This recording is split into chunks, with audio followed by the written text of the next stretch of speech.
8 देखिए 20 का ही 8 नंबर है, यहाँ भी उसी तरह से आपको इसमें मानना पड़ेगा। माना a बट्टा साइन ए, b बट्टा साइन बी, c बट्टा साइन सी बराबर में k।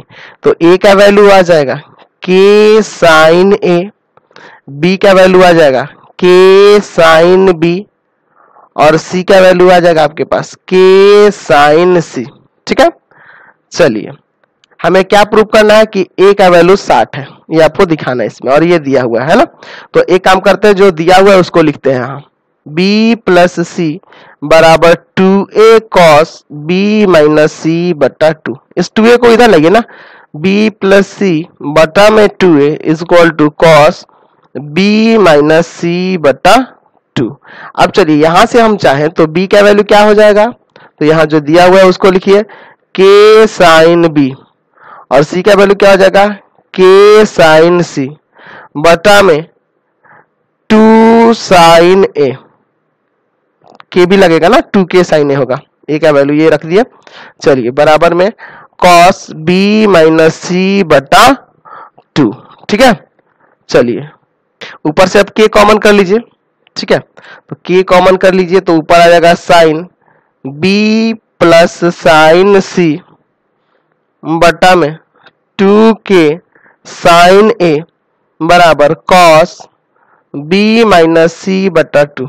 यहाँ देखिए k और k काट दीजिए, यहाँ देखिए sine b plus sine c है, तो इसका फॉर्मूला होता है ना 2 sine b plus C by 2 cos b minus C by 2, और बटा में है 2 साइन a बराबर में cos b minus C by 2।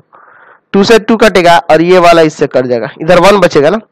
तो अब इसको ले जाके साइन ए को 1 से गुना कर दीजिए, तो यहाँ हो जाना है साइन b प्लस सी बटा 2 बराबर में साइन ए, यानी कि यहाँ से साइन से हटाएंगे तो b प्लस सी बटा 2 बराबर a आ जाएगा, यानी कि b प्लस सी बराबर क्या आ गया 2a।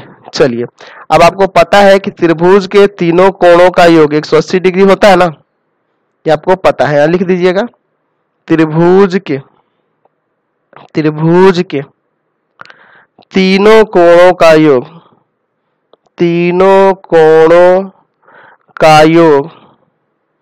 180 डिग्री होता है, 180 डिग्री होता है।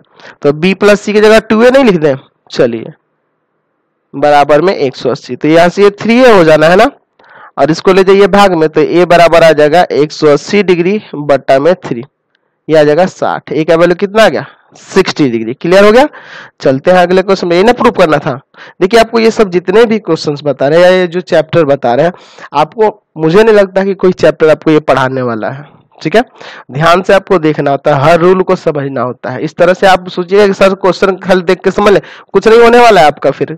ठीक है, तो आपको चैप्टर को बढ़िया से पढ़ना होगा, एक एक टॉपिक को ध्यान से देखना होगा, तब जाके क्लियर होगा। चैप्टर के कॉन्सेप्ट क्लियर होंगे तभी आपसे क्वेश्चंस बनेंगे, नहीं तो ये चैप्टर तो आपका गोल हो जाएगा, आपके टीचर को नहीं आएगा तो आपको कहां से आएगा।